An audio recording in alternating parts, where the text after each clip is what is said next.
Bom dia, boa tarde, boa noite. Eu sou o Rafael e essa aqui vai ser minha primeira aula de japonês no YouTube. E começando do começo, a gente vai entender o sistema de escrita dessa língua. Eu começo com uma pergunta aqui. Qual seria o primeiro passo no aprendizado de uma nova língua?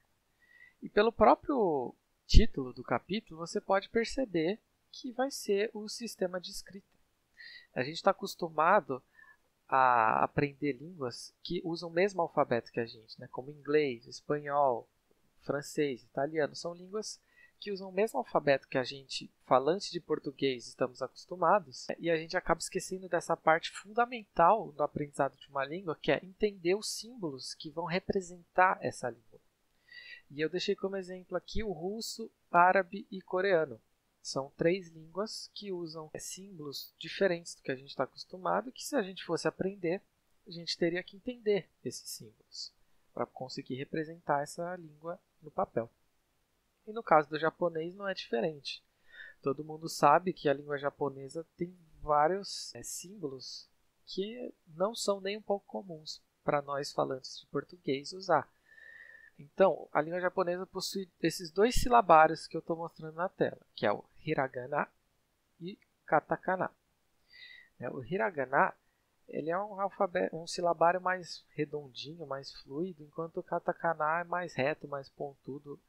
É assim que eu, eu vejo, pelo menos. Mas o que é um silabário, né? O silabário é um conjunto de símbolos, onde cada símbolo representa uma sílaba.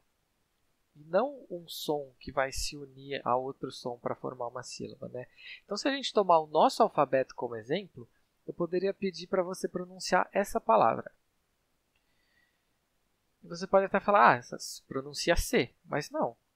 O nome dessa letra é C, e você pode falar, essa é a letra C. Agora, essa letra, o que ela representa é um som que não pode ser pronunciado. Se você coloca um A depois do C, aí sim você pode pronunciar o K. Você coloca um E, você pronuncia o C. Mas essa palavra, composta unicamente pela letra C, não pode ser pronunciada. Portanto, o nosso alfabeto não é um silabário, porque a gente tem um monte de consoante que precisa se aliar a uma vogal para produzir um som. Então, a consoante mais a vogal dá uma sílaba. As letras sozinhas não são sílabas. Já no japonês, esses silabários recebem esse nome porque cada símbolo é uma sílaba. Então, você não tem o S que vai se juntar com o A para formar Sa. Você tem um único símbolo que forma o som Sa. Você tem um único símbolo que forma o som Nu, não o N mais o U.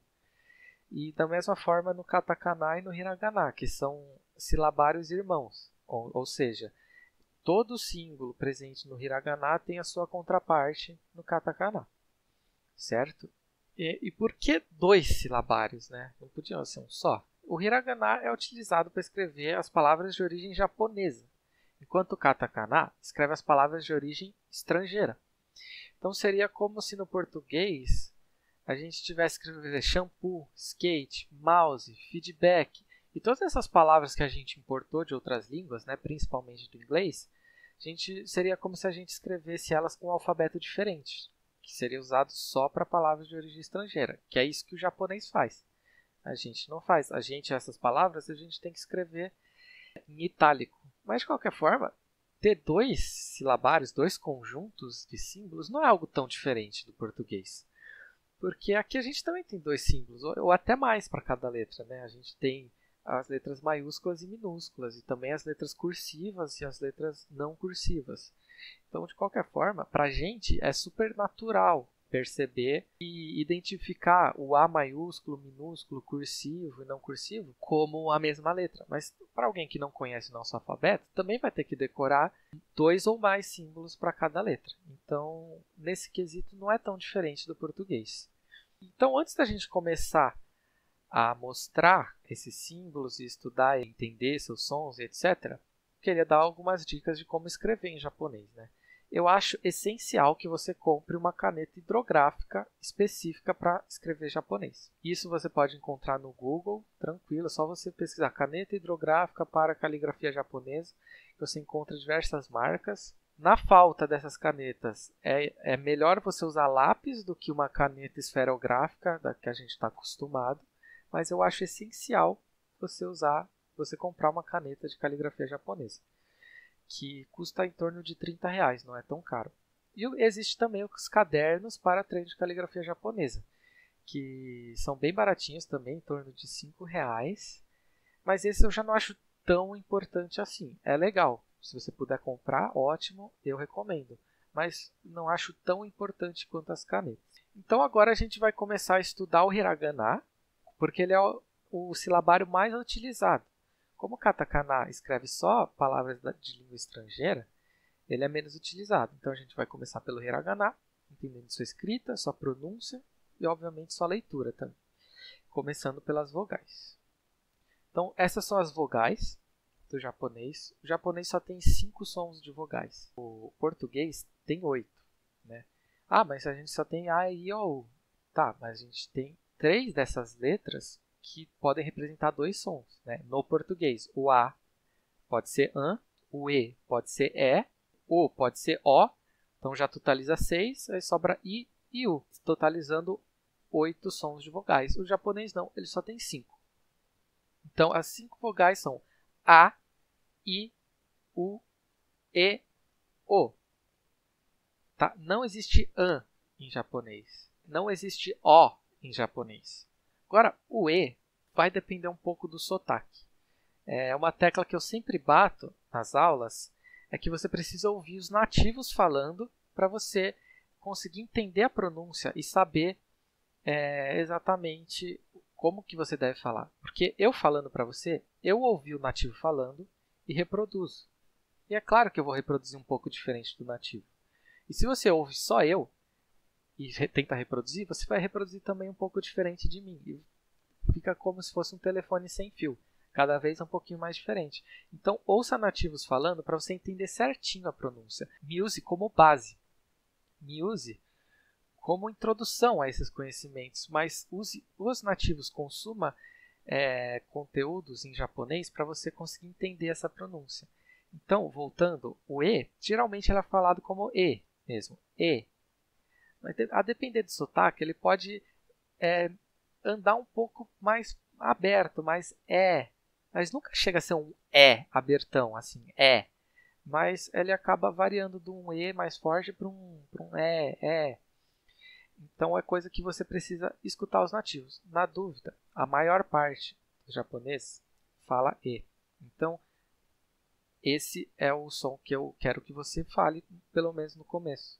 Conforme você se sente mais confortável com a língua, você pode melhorar a sua pronúncia, né, de acordo com o que você ouve. Mas, por enquanto, A, I, U, E, O. Ok? Para escrever essas letras, vocês têm aqui essas setinhas azuis. As setinhas azuis elas estão indicando a ordem que você tem que fazer os traços. No A, por exemplo, você tem que começar por esse traço aqui, nessa direção. Então, da esquerda para a direita. Depois você vai para o 2. Depois você faz o 3. Pode não parecer tão importante, mas no japonês a ordem e a direção que você faz os traços é muito importante. Porque ela vai deixar a escrita muito mais fluida, muito mais legível, mais bonita. E ajuda você também a entender algumas nuances da escrita japonesa, que é muito, muito bonita e um pouco complexa também. Já volto nesse slide, mas primeiro vamos falar dos tipos de finalização do traço. Né? Você pode finalizar o traço de 3 formas. Com tome, hane ou harai. Né? O tome é quando você termina o traço, você simplesmente para e tira a caneta do papel. Parou e tira a caneta do papel. O harai, em vez de você parar e tirar a caneta, você vai tirando a caneta aos poucos enquanto você continua o traço. Entendeu? E aí esse traço vai ficando mais fino, até você tirar a caneta de vez. Já o hane, e o mais importante dos 3, é quando você não para e tira, e nem tira aos poucos seguindo o caminho que ela estava fazendo. Mas você tira aos poucos, trocando a direção. Então, o traço está vindo para baixo, você troca a direção e vai tirando a caneta. E faz essa pontinha aqui, que é conhecida como hane. Eu não recomendo que você foque no tome ou harai por enquanto. Tá? São dois tipos de finalização de traço que são menos importantes, mas o hane é super importante. Tem letras que, se você fizer sem o hane, estão erradas. Ou ficam feias, ou não ficam legíveis. E é muito importante que você aprenda o hane. Mas para onde que você vai mudar essa direção? Você vai mudar para a direção do início do próximo traço. Então, se você ver na tabela que eu mostrei, você faz primeiro esse traço, e depois esse traço aqui, de cima para baixo. Então, se esse traço começa aqui, você vai virar o hane apontando para esse traço, certo? Então, voltando para vogais, o que eu recomendo que você faça agora é treinar essas vogais. Pega um papel e vai escrevendo.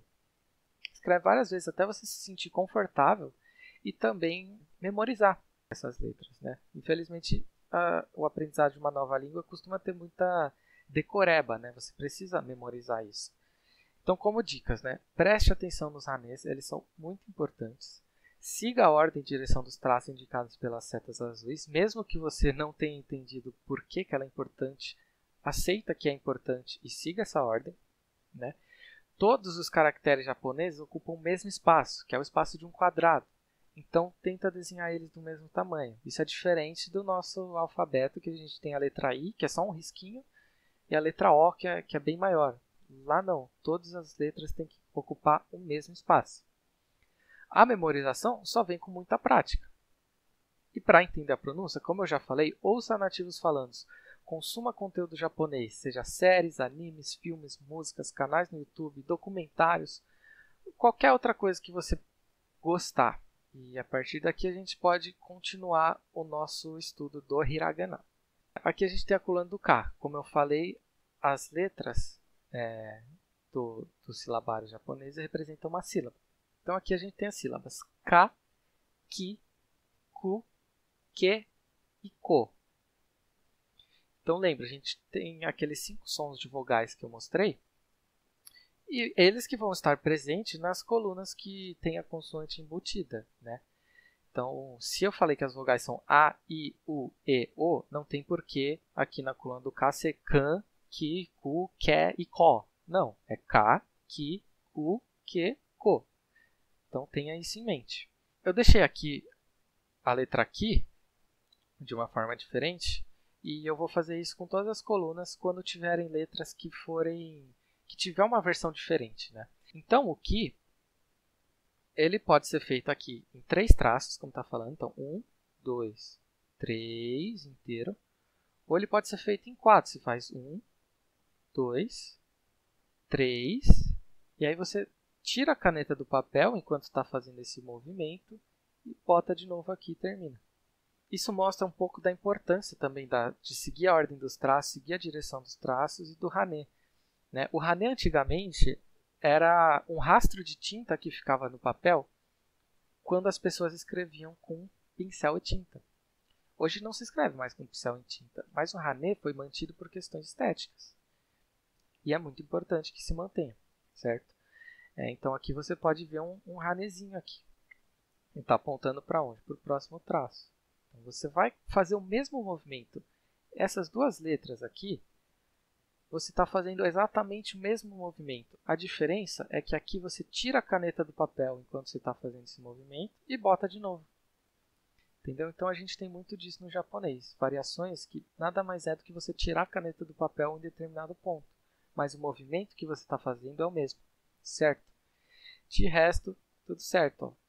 Presta atenção que tem um hanezinho aqui no Ka. Um hanezinho aqui no Ke. E eu vou mostrar um slide do Ko para mostrar uma coisa que fica bem clara, né, do que eu acabei de falar. Você pode fazer o Ko simplesmente com esses 2 traços. E você vai ver, muitas vezes, o Ko escrito assim. Mas você pode colocar um hanezinho nele também. Você pode colocar um hane maior. Você pode colocar um hane maior ainda. E aí, aqui, quase fazer em um traço só. E eu já vi gente fazendo em um traço só. É menos comum, mas existe. E não está errado. E aqui o que eu quero mostrar nesse ponto, justamente o que eu falei agora. Todas essas letras você está fazendo o mesmo movimento. Você faz um traço aqui, volta ele para cá e termina aqui. A diferença é que você pode tirar a caneta do papel só nessa partinha, numa parte maior, maior ainda, maior ainda, o maior ainda. Mas o movimento da caneta no papel que você está fazendo é sempre o mesmo, esse aqui, certo? Então, pense nisso nas letras que você estiver desenhando, para você ficar mais claro o que você precisa fazer, o que você está fazendo. Então, coluna do S. Coluna do S tem uma bola fora, que é o Shi. A gente não tem Si em japonês. Então, a coluna do S é Sa, Shi, Su, Se, So. Então, da mesma forma que o Ki, no Sa você pode tirar a caneta do papel durante o movimento. E no caso do So, ele tem essa outra forma de escrever, que em vez de ser com um traço só, que é aqui, ó, você pode fazer com dois. Um traço, olha o ranezinho apontando para o próximo traço, e aí termina. Essas duas formas, você escolhe a que você achar melhor, achar mais fácil, achar mais bonito. De resto, só seguir a ordem que está ali. Coluna do T. O T tem uma bola fora só. Apesar da romanização, que é escrita em letras, né, com o alfabeto romano, que é o nosso alfabeto, ser diferente, para nós falantes de português, principalmente nós paulistas, isso aqui é nada mais que um ti. É o ti, o nosso ti dos paulistas. Se você for nordestino, você provavelmente fala algo mais como ti. Aí não é, aí tá errado falar em japonês. Não existe ti em japonês, é ti. Então a gente tem o ta, o ti, te e o to. Mas a gente não tem tu, a gente tem tsu, ok? Eu não coloquei uma palavra aqui em português que tem o mesmo som, mas a gente fala muito de tsunami, né? Que é uma palavra, inclusive, que vem do japonês. Então, a pronúncia dessa letra é tsu, tsu, tsu. E, de novo, não ouça só a mim, ouça nativos falando para você entender melhor. No caso do ti, não pode tirar a caneta do papel, que nem o sai e o ki. É uma questão do japonês, é uma questão de costume, de prática, eles sempre fazem a letra inteira.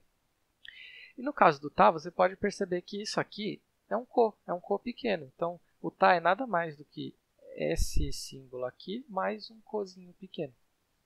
Então, para fazer essa parte aqui da letra, você pode seguir as mesmas regras do ko, ok? Coluna do N. Nada de especial. Na, ni, nu, ne e no. Aí eu recomendo que você pause o vídeo e treine cada letra da mesma forma que eu falei. E aqui, da mesma forma também que o tá é um símbolo com o ko, o ni também é um símbolo com o ko. Então, essa parte aqui segue as mesmas regras que o ko. Só é um pouquinho mais achatado, porque tem outra parte, né, ocupando esse espaço. Mas, na, ni, nu, ne, no. Nada especial. Então, a gente acaba por aqui a aula de hoje. Essas são as letras que eu quero mostrar para vocês. Na próxima aula, a gente vai terminar o hiragana, ok? Mas, por enquanto, eu quero que você decore essas 5 colunas que eu mostrei. Das vogais, do K, do S, do T e do N. E a seguir, eu vou deixar algumas tabelas de hiragana com fontes diferentes da que eu mostrei acima, justamente para você poder perceber essas nuances, qual parte que é importante de cada caractere, para você ver mesmo como que se escreve de maneiras diferentes, né? Então aqui a gente tem uma fonte um pouco mais desenhada, eu não vou ficar passando elas todas, até porque você nem viu todos os caracteres, mas é para você pausar o vídeo e ver mesmo, né, como que essas letras podem ser escritas de diferentes formas. Aqui a gente tem outra fonte, mais uma fonte. Aqui é a fonte que eu usei como exemplo, né, de cada coluna. Eu usei ela como exemplo porque eu achei muito explicativa essas setinhas, eu achei bem desenhado. Como dicas, eu recomendo o aplicativo Obenkyo, que você pode encontrar na Play Store, na App Store também. É um aplicativo de memorização de hiragana e katakana, e você pode usar ele para ajudar você a memorizar, certo?